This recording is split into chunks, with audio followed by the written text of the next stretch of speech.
They show up in my office and I like in my brain, I'm all, wait, there's only 2 doors, meaning mom or daughter, 60-year-old, is going to be climbing in the back seat. Yes. And these Mustangs, even when you lift the seat forward, there's not a lot of room. Probably should have called it right at that moment when I lifted the seat and was like, who wants to get in the back? They kind of gave, like, I remember a look, like, are you effing kidding me? And I was like, let's go.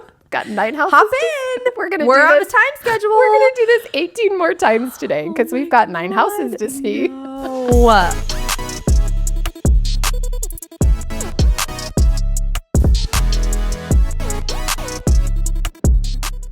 Hi, everyone. Welcome back to Behind the Lockbox. I'm Stephanie Zalowski, and today we have Tiffany Trost with us. Hey, girl. Hi. And it's Trost. No, Trost.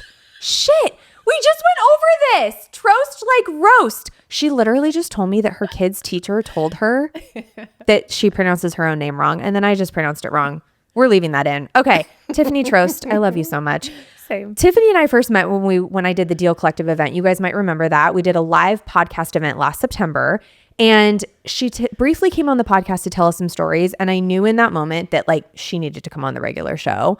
Tiffany is an agent with EXP, and she's been in the business 25 years, which I'm not really sure how that makes sense because you look 25, but I digress.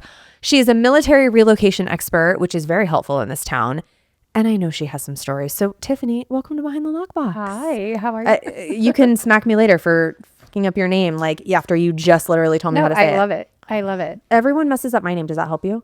Well, I don't even ask me how to say your name. Okay, great. So that was fine. It's not as hard as it looks. I just literally have kept it stuff. I should have wrote roast, and I just underlined the O, which like did nothing for me. Anyway, okay.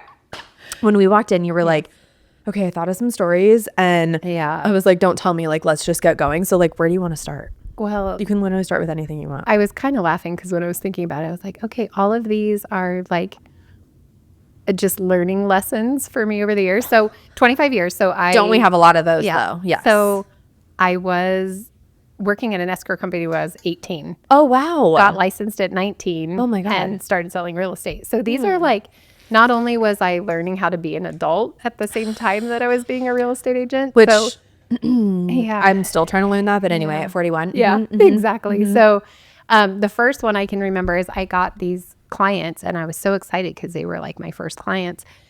And it was a mother and a daughter. And the daughter was 60. So that gives you an idea of maybe where the mother was in age. Okay. I drove a 2-door Ford Mustang.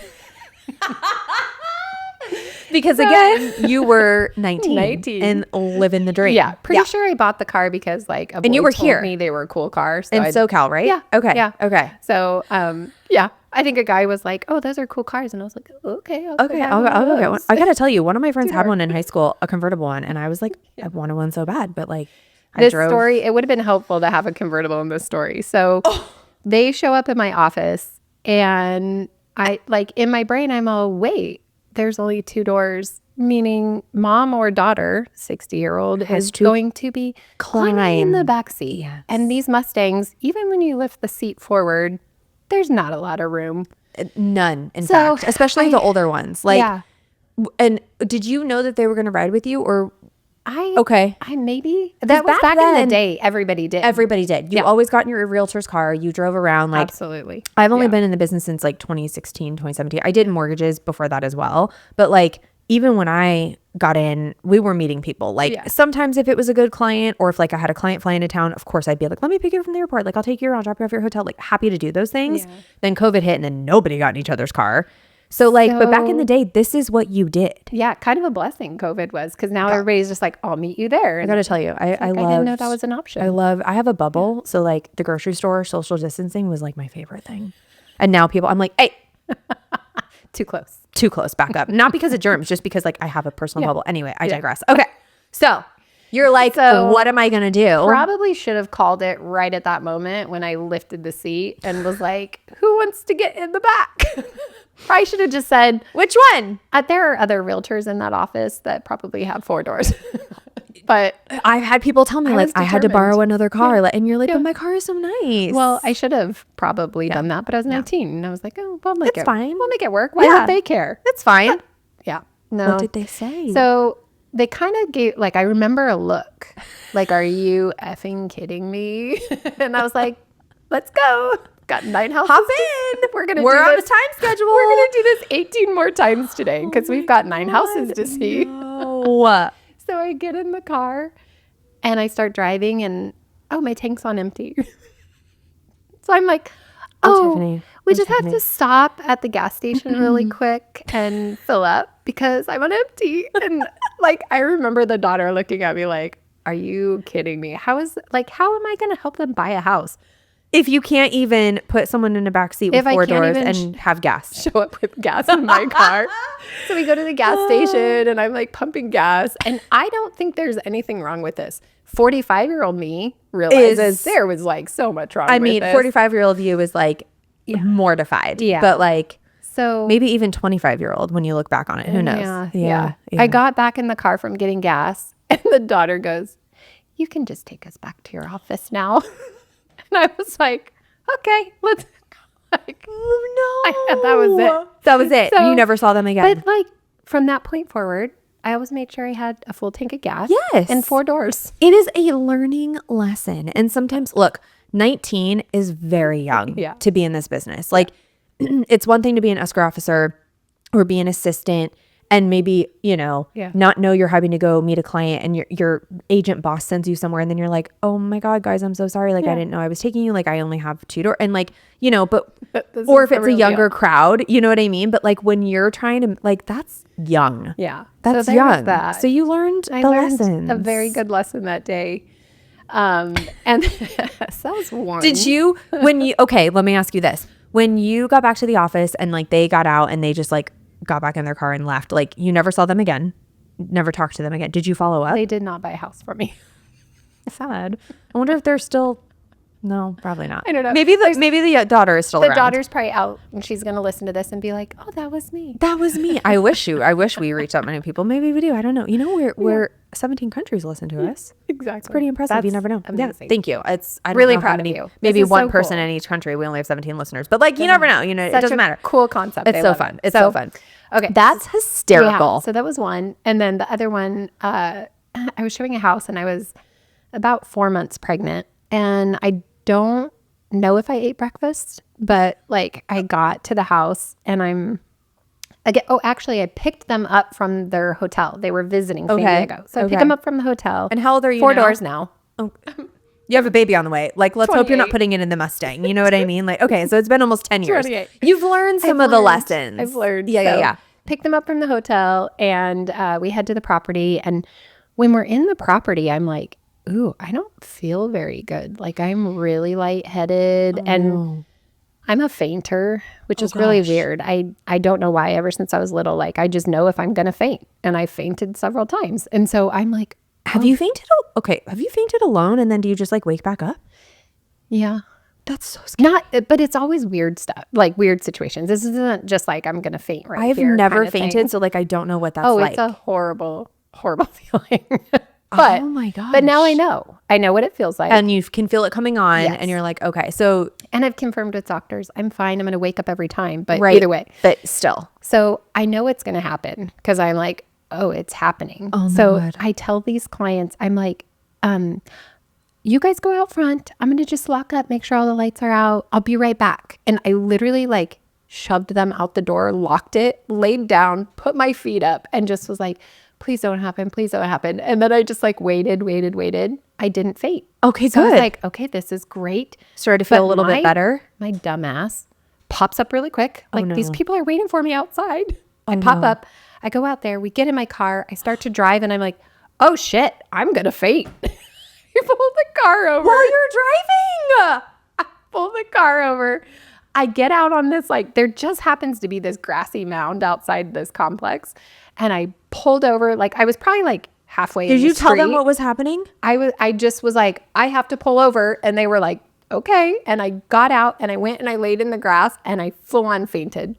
Came to, and these people are just over me and they're like, are you okay? And I'm like, well, yeah, I am now.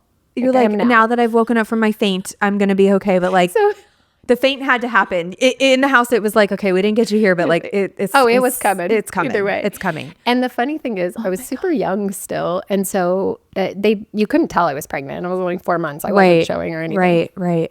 And so I'm telling these people, I'm like, I don't know what happened. I'm so sorry. I'm so sorry. And they're like, can you take us back to our hotel? And I said, You're like, not again. I said, sure, hop in. And then they go, you know what? We'll just get a cab. Because back then there was no Uber. There was no Uber. And so I was like, that's probably a good idea. You're like, I don't really want to faint while I'm driving you because it could happen again and I might have to pull over and put my feet up on a tree. Like, I don't really know. Wait, does that help you if you feel like it's coming on to lay down and put your feet up? Yeah.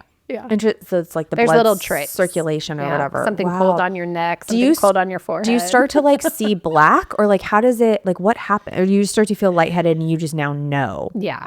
That's insane. Yeah. It's not great. Isn't there a name for this? I feel like It's vasovagal. Okay, yeah, I have heard of this. Okay, Yeah. okay. So pretty much you have this nerve, and if it gets triggered, it's like a fight or flight. Interesting. And some people's bodies don't regulate it back to normal without it like a reboot.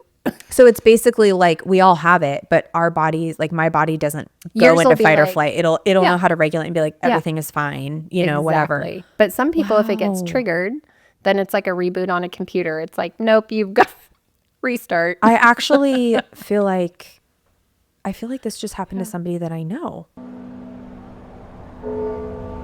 Behind the Lockbox is sponsored by Property Showcase Group. Property Showcase Group has a team of creatives, directors, producers, editors, marketing specialists, and designers that work in tandem to tell and share stories of the built environment. Whether you're looking for full-service production or simply just need content creation, Property Showcase Group can help take your business to the next level. To learn more or to contact Property Showcase Group to schedule a consultation, you can find them at propertyshowcasegroup.com. That's spelled PropertyShowcasegroup.com. PropertyShowcaseGroup.com. I'm back to talk about our sponsor and producer, Property Showcase Group. This is for all my agent and affiliate friends out there. Property Showcase Group has a special offer for you. The first 3 agents to email Property Showcase Group at teampsg@propertyshowcasegroup.com will get 1 month free of social media management using code LOCKBOX. That's right, 1 month free. And they're offering 20% off your first video production using code LOCKBOX. For more information, contact Property Showcase Group at teampsg@propertyshowcasegroup.com and don't forget to use code LOCKBOX or mention this podcast. Was it you? Oh my God, was it? I was thinking it was my friend Ryan. Did you see the wheels turning? I was like, I just had this conversation not that long ago with somebody. You fainted. It's been a while, but it's happened to me like 3 times. Yeah. I forgot about that. And they did tell you it was vasovagal, didn't they? Yeah. Do you now know when it's coming on, Max? By the way, I'm talking to my producer if you guys can't hear him. The blood dumps from your brain, and you know you can feel it, and you're like, I'm out. Weren't you somewhere and like your friends were like, holy shit, because you like completely passed out? I was with my family. Well, twice. One time it was twice at the doctor. One time with my mom. One time with my sister. Wow. And then it happened one other time because he wasn't lying completely flat. And then like my experience, I wish you fight bleak, but it's like everything happens to me. It's like I can see like my life in like a dark room. Really? I can see like Pure panic mode. Do you? Absolute panic you're in there mode. for hours. And Yeah. you feel like a minute, and then you wake up and you're drenched in sweat. So like you, but like while you're, does that happen to you too? While you're fainting, like you can see things. I literally just It's like a dream. I think I'm dying is really what it boils down to. You Like, did say that because it was really scary. No, I've never ever never met anyone. And every time I explain this to people, I'm like, it is like the most beautiful, also the most scary. Terrifying. Scariest You're thing. basically like Yeah. Surrendering. you're dead. Like it feels like you're dead. Because you literally, your eyes are closed and you're breathing, right? You're breathing still, but like your body doesn't under. People talk about like doing DMB, like the chemical that releases in your brain when you're born, when you die. That's what I would assume. Whoa. What I feel is what people feel when they do. It's like a party. Yeah. Whatever. No, we need to pull this audio off these mics so that everyone can hear this. So because otherwise it's going to be like It is they're not pretty gonna- much like pure panic mode. Like you're like, I am dying and nobody can help me, and I'm like totally. I helpless. remember Yeah. when it happened. You were like, We were. I know. I was at first. Okay, Ryan Petachewski, if you're listening, for some reason I thought it was him. You know Ryan. Yeah. And I was like, wait. And then all of a sudden I'm like, Max is like, I see his hand go up. I'm like, oh my god, that's right. Because we literally recorded the podcast like not long after it happened, and you're like, dude, you're not gonna believe what happened It's to me this week. wild. And I was like, what? Like, and at the time, the first time it happened, the doctors didn't know, but then it happened again. Yeah, because I never had problems getting blood drawn, and then one day I was like, Yeah. 17 and just. That's when it started for me, was blood draws. Every time I was like, so I'm gonna faint. Just so Don't you know, panic. There is literally no helping it. I will wake back up. I promise. I'm like, I need to like completely lie down. Like, Lay down. we'll put you Yeah. in a chair. I'm like, no, I need to be. Oh, I'm so happy he's here, so I don't I sound think crazy. he's so happy you're here because he's literally never. It's like when I tell people like, Yeah. dying, people are like, it's so morbid. Yeah. It feels like I'm It is. dying. So That's there's certain things that crazy. can trigger it, and like intense pain can trigger it, anxiety. If you're like too hot, like one time I was at Six Flags and I was like, it is way too hot out here. And I just I'm like couldn't, super like- heat sensitive. When Yeah. I can't cool off, like I don't do well. Like, and I'm from Arizona. That's why I moved here because I was like, I'm out. It was stress, wasn't it? For me, it's always just been like blood draws because needles. Okay. Yeah. Okay. Yeah. I don't know what it is. Like I got Freak you out. a cortisone shot one time. Yeah. I had an injury with soccer Yeah. and went in there and like I didn't think. I was like, oh, like I've been. I'll be fine. I had soccer injuries too. Maybe that's what caused it. I like was sitting there just Yeah. woke up in a seize, woke up in a sweat. Yeah. So it's not the crazy. fear of it. It was as soon as the pinch happens. It's like your brain is like, oh shit, Well, the story I mean, told hurt, you was yeah. from my thighs. Sorry. yeah. Oh that's okay. yeah, because you were like, yeah. I knew there was. fine, and then I was like, I'm not fine. I'm not fine. it was like I had woke up and there was like four Guys! emerging care like surrounding me. This is So nuts. I have a really, really funny one really quick. Yeah. No, Okay. please. So it doesn't start out funny because the situation isn't funny, but one of the things that triggers it is like panic from like seeing blood or something like that, Sure. whatever. So like it happened one time, my daughter cut her toe and I got her all situated and then I was like, okay, I'm out. Right. No way. So then my son, unfortunately, had a Murphy bed fall. The frame came out of the wall and it was spring loaded and it slammed shut. Well, it clipped. That is my biggest fear because my brother has a Murphy bed at his house, and I'm guys, like, am I going to slam I shut have into to this tell thing? you, I will never, ever, ever, ever, ever have a Murphy bed in my Wait, home. did the bed go up into the wall, or did No. the frame from the wall came Frame down from on the top wall of came him? out. It was improperly installed, which we found out after the fact. Todd, if you've improperly installed that Murphy bed, I will kill you. So there's like companies that is all they do. They should take the drywall out to where they can access the studs, and the frame needs to be put in the studs, and the Oh my studs God, need let's call my brother right reinforced. now and make sure. Yeah, so this is like a real big deal. Wow. So I can Was tell he you more hurt? after. He was hurt badly. Oh my God. So it clipped him right on the top of the head, and so head injuries, lots of blood. But Yes. my son's super cool. He was like 14 at the time, and he's all, call 911, tell them I have a severe injury, severe lacerations to my head, but I'm not losing consciousness, but they need to get here now. And so I'm these just are like, big words for a 14-year-old. He was like, oh He's yeah, super cool. That's so I was funny. like, oh, okay. So anyhow, I get him all situated, right? Right. Like firemen are there now. Yep. Paramedics. Yep. Everything's going good. They put us into the ambulance. Mm-hmm. Okay. And I had like a little Xanax left from when we had gone on a long plane ride. And I was like, this is probably the time to take this. So I'm feeling a little stressed. just a little anxious here. So I get in the ambulance and I don't take it all the time. And if you do, good for you. But this is just like a random occurrence that I happen to have some. And so I like am sitting in the ambulance and I take like half of one really quick and just I even asked the ambulance guy, hey, do you have any water? And he's like, no, I don't have any water. Okay, so I just like swallow it, right? We're driving on the freeway. Oh no. And I can feel the faint coming on because you can feel it. It's like it's just that feeling.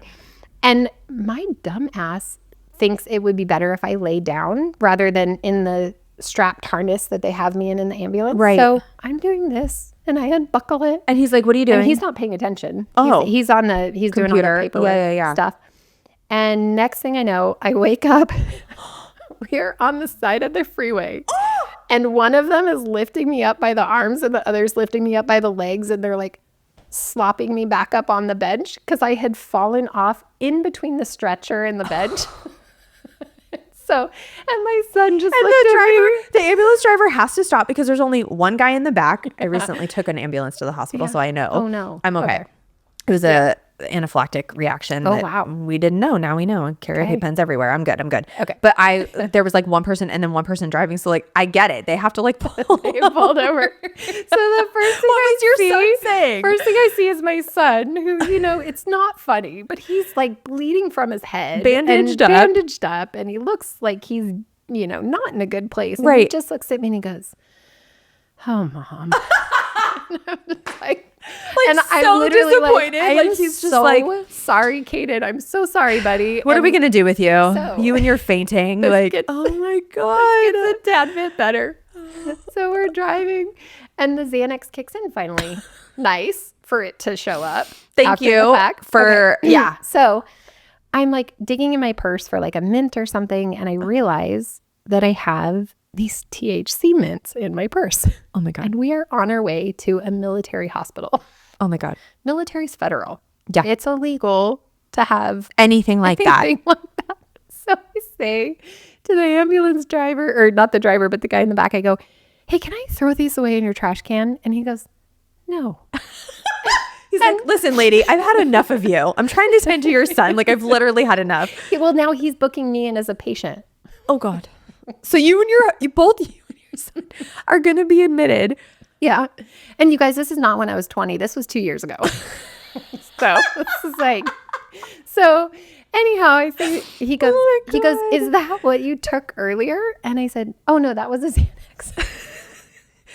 And he's like, "And now we need to call CPS because your mom does drugs." Totally. Like, what are we going to do with you? Of the absolute year my award here. So yeah, the fainting is it's a real thing. So. No one found your mints though, right? He's like, "That looks like an Altoid. Keep it in your purse." You're like, okay. You're like clutching it. You're like putting it down your shirt. I did. So I was like, I'm on Xanax and now I'm like a little like, paranoid. Okay. So I take my purse and I wrap it up in itself and I stick it under my arm and I'm like, "Nothing to see here, people." Nothing to see here. Which, by the way, is way more suspicious than just having a mint in your purse. And they're like, "What is this?" You're like, "It's an Altoid." They're like, mint. "Okay." No one would question you ever. Nobody was ever going to question me. I I'm just deadly love you afraid so of going much. to Like- jail. I'm just like so afraid to go to jail. I'm like, You I would will faint not break the law. the second that you would faint the second you went in. They'd be like, "We have to take her back to the hospital." Yeah. No, you would not do well. You would faint in the yard. It would be tragic. Yeah. So we totally digress, but I do have like another real estate story. If you want one of those. Let's see what time it is. Okay, what is it about? Because we're gonna play a game. Okay. And also this might incite some stories. What is it about? Well, it was about Tell it. Just go. Just go. it was technically about a moldy muffin, but no. what? Okay. So I was covering for another real estate agent that was going out of town. Okay. And these sellers called and they wanted a listing appointment, right? And Okay. they said, "Look, I'm the trustee of my mom's trust, and I want you to come and interview. And my brother will be there too." Were they trying to call the other agent, but Well, the agent was out of town? We worked together. Okay. So, You're yeah, I was covering her while she was gone. Okay. And so I said, "Okay, well, great." And I was just doing a little like due diligence ahead of time. Sure. Can you send me a copy of the trust just so I can see who the trustees are, so I know who's, that sort of thing. As we're supposed to do. Yeah. And he's like, "I'll think about it." I was like, "Okay, cool. Well, either way, we'll see you." And our interior designer who does like our staging came with me to the appointment. Oh, thank God. So we get there and we walk in, and this is $1 million house like in Sunset Cliffs. And I walk in and he greets me at the door, and he's a very large man, and he was not very kind. And he's like, "Come in here." And he like leads me to the living room, and I'm like, "Okay, great. That's one way to start this." And So bizarre. Was he always kind of weird and rude on the phone? No. You only no. no, just when I showed up. Okay, interesting. Okay. So he walks me into the living room where the family is all sitting in chairs that have been arranged in a U shape with one chair at the opening of the U, right? Were you walking into an intervention? Like, what's happening? Felt like that. What? Yeah. So he's like, sit here. Okay. Okay. And Renee, our stager, she's like, what would you like me to do? And I'm like, just take a look around. Right? Just have a look around. So I sit down and he literally just starts verbally berating me from the get-go. Just about what? Like verbally attacking me about asking for a copy of the trust. So that's what did it, because obviously his tone changed when you. Oh yeah. How dare you? Were you accusing me of trying to do something? Oh, good God. And I'm like, no. I'm doing my job. What I was doing. Okay. This goes on for 45 minutes where this man verbally yells at me, berates me. What is the rest of the family doing? They're all just sitting there like little minions, just sitting there watching him do this. I mean, it was... How many were there? The most bizarre thing, 4. It was the wife, the daughter, the brother, and the probably 90-year-old mom. And like in that moment, someone on the outside looking in, you kind of think like, I would have got up and left. But sometimes... I was paralyzed. Yeah, you kind of like, you don't know how you'll react until you're in that situation. And like, I mean, I've had abusive sellers in the past, and like you just kind of sit there and like you don't want to be defensive, but also there comes a point where you're kind of like, okay, look, I hear you. What I hear you saying is, and you try to like use that language to get them to understand where you were coming from. Yeah. Did you get to talk at all? Nope. And then what? Not one bit. And then he pretty much said, now get the effing hell out of this house and don't ever come back. And I was like, so he literally kept the appointment just to berate you. Just to do that. Set up the living room and everything. Best part, little old 90-year-old mom. Uh-huh. As I'm leaving, and my stager, by the way, was like, what the? And she's just like standing in the other room, like watching all of this. She was like, okay, this is wild. So wow. The little nice granny mom, 90 years old, whatever, can I give you a muffin before you leave? And I'm like, yeah. And she goes, oh, sorry about my son. And I'm like, okay, yeah, me too. Yeah, like, he's a psycho. Okay, mom. Yeah. So my stager and I, we get in the car and we start driving away. And I'm just like, I'm like in panic mode because this was intense. So I just start eating this muffin. I'm eating the muffin. And then at the very end, I look down and I go, you gotta be kidding me. This thing has mold all over. No. And I'm literally just start crying. And I would have been in tears. Yeah, I would have been like, was just like, that was the most bizarre thing. I'm so glad that you had someone go with you. So this comes up a lot on the podcast about being a woman in the business, the dangerous situations we put ourselves in. I actually just filmed a really funny like reel the other day where it was like me driving in the car and it was like on my way to meet someone I've never met. Like the things that we do are ridiculous.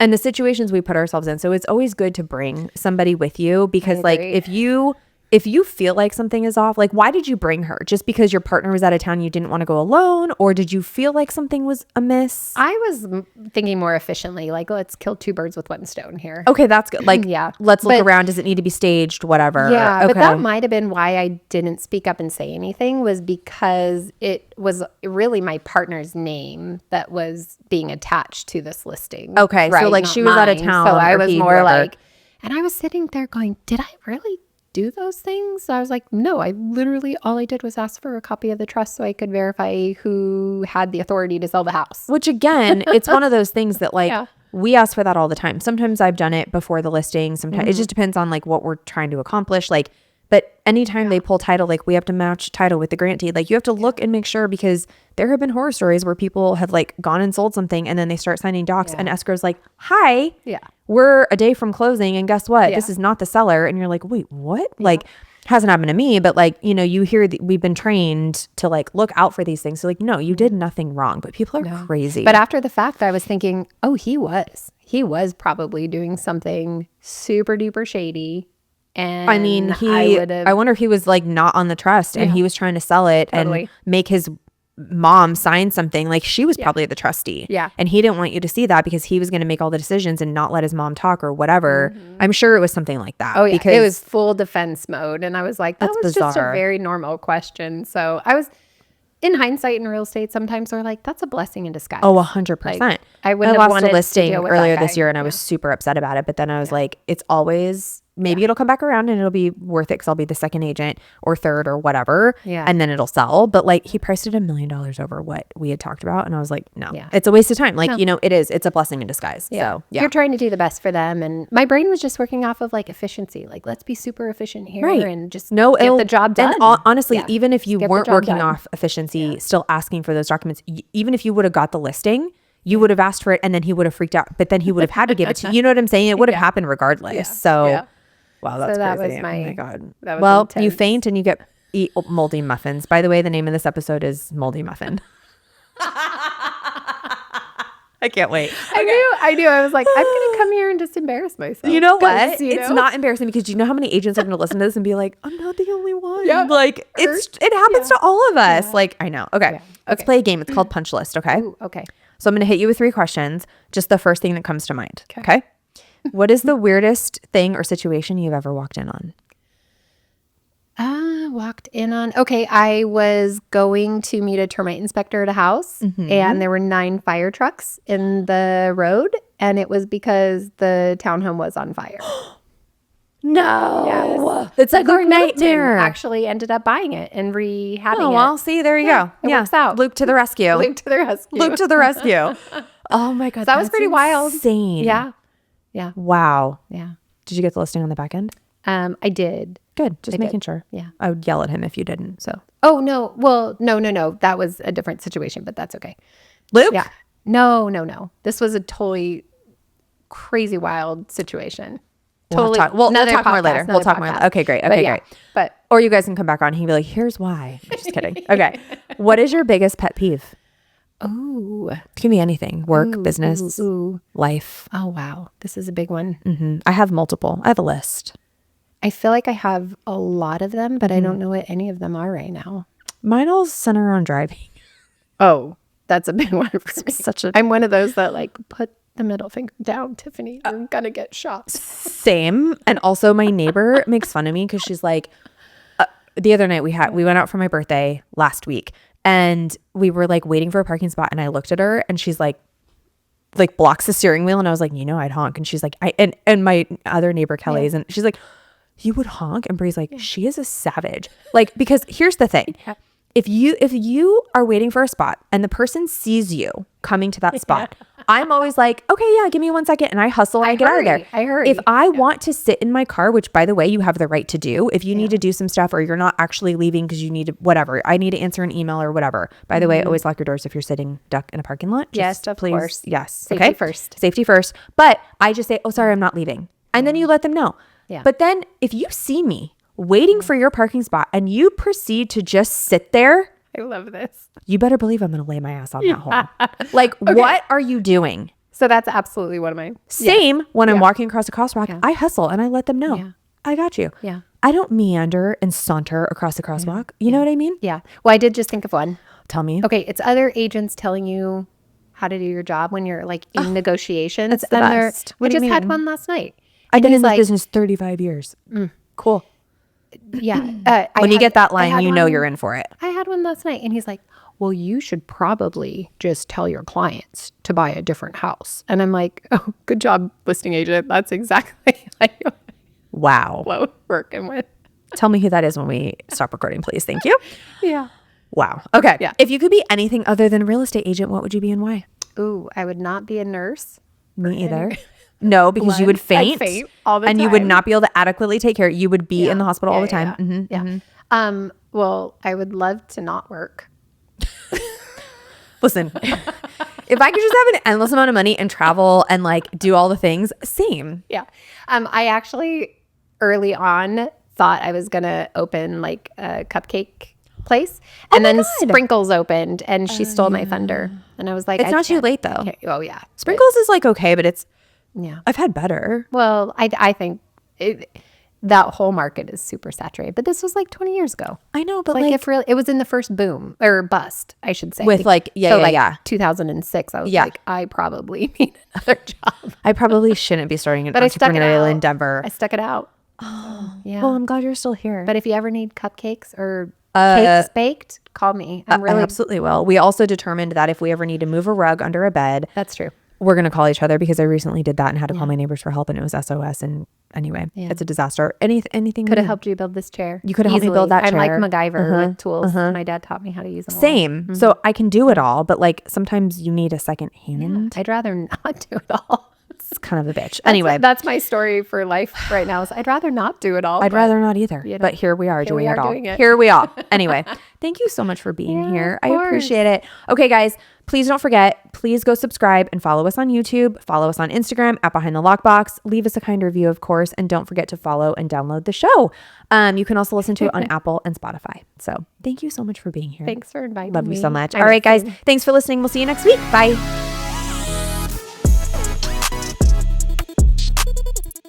Thanks for listening. Behind the Lockbox is produced and edited by Property Showcase Group. If you like this podcast, please share it with your friends. Don't forget to subscribe, rate, or review this podcast. Thanks for your support. See you next week.